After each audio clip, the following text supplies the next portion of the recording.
Calisthenics exposed. Assalamu alaikum wa rahmatullahi ta'ala wa barakatuh. You already know what time it is. We back again with another one. Yep, calisthenic exposed behind the bars. We got Qasim and your boy Islam. So today, guys, we're gonna keep it real simple. We're gonna be going over some comments that I seen, and I'm not gonna lie, I be wanting to go through the comments and actually replying, but I think this is the best way to do it. So if I see some comments, I just quickly scream, shoot it, and I think if it's worth my time, we can go ahead and make a video about it. Yeah, it makes better sense other than me sitting there trying to reply to the comments when I got so much other things to do. So if I run across a comment or I see something, sometimes I don't have the time to even check the comments. So what we're gonna do is hire somebody to do exactly that. Snatch all of these comments so that we can make videos and then we can reply to them like that. Also, stay tuned, y'all. We got so much dope videos coming with so much more guests. But right now, we're gonna be doing like different things. We're gonna be speaking about the Ripstick, speaking about dudes going crazy online, and just speaking about how Calisthenic Exposed has changed the game. Once again, elevated. Everybody now is on a job. Whether they slinging hate comments or they slinging good comments, everybody is out and about. So is it safe to say we cultivate a movement? Yo, cultivate a movement. Yes, sir, Steve. So and I said that from this couch was going to be something special, but that's not the beginning. Remember, guys, we did so far. I looked just now the last 28 days from each platform, totality of over 81 million views, right? And this is organic, not including ads. So when we add ads, we're over 100 million.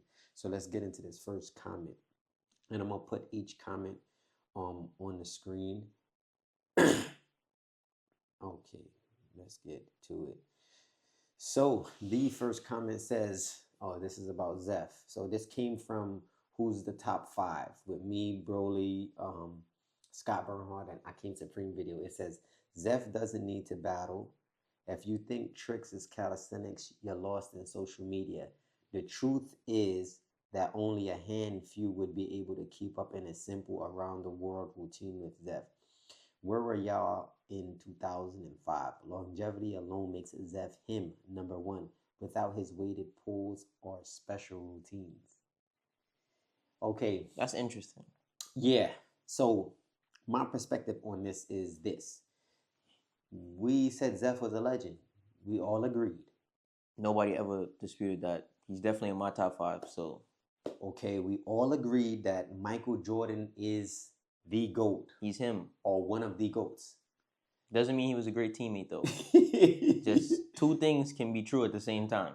Doesn't mean that when people met him, they loved his character. They loved his morality. They loved him as a person. You know, doesn't mean that he didn't beat his wife. Doesn't mean that X, Y, Z, etc., etc., etc. So we're getting involved in this as far as Zeff not battling. Now, for me, in my book, to be considered, right, a legend, also you can have battled or have not battled. For example, Zeff hasn't battled. Do we consider him a legend? Yes.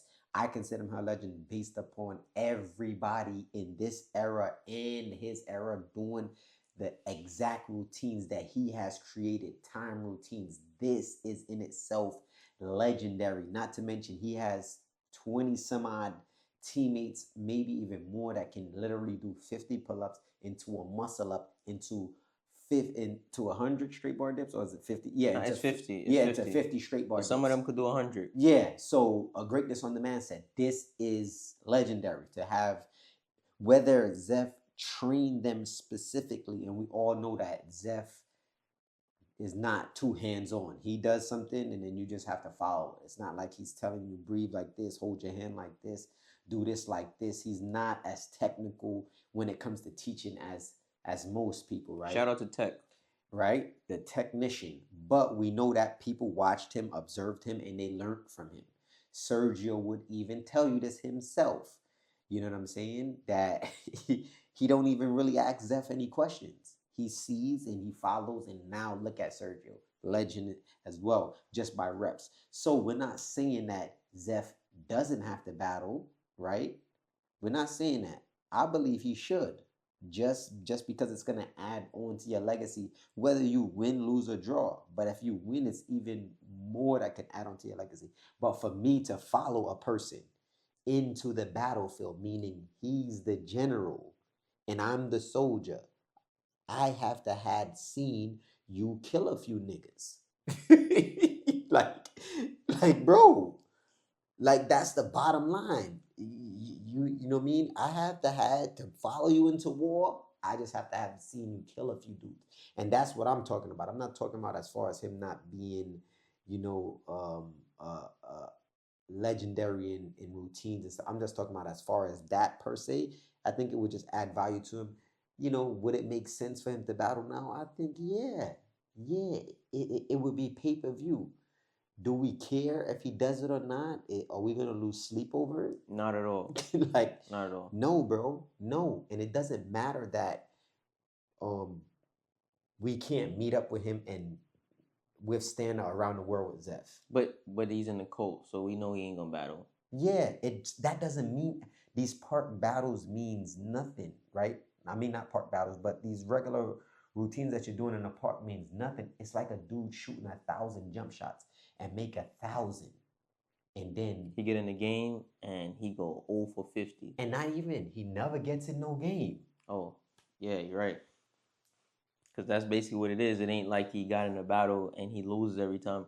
He just never been in a battle. He just never got in the game. So and battling your homeboys in the park is not the same as a battle. Yeah, so it's different. So the breathing, the expectation, the lights, the camera, the action, bro, everything is different. Bro, Zeff, but you're not number one. No, you're not number one. Especially not during Beast era. Not when Beast was out. Yeah. Not when Beast was out. So let's go to this next question from K. Berry, C1Q.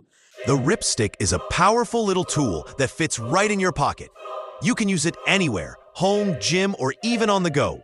It's designed to target your smaller, stabilizing muscles that calisthenics and weightlifting usually miss. Great for shoulder rehab, injury prevention, and full upper body activation. It's super convenient, affordable, and also hits your abs hard. Whether you're a beginner or advanced, the Ripstick takes your training to the next level.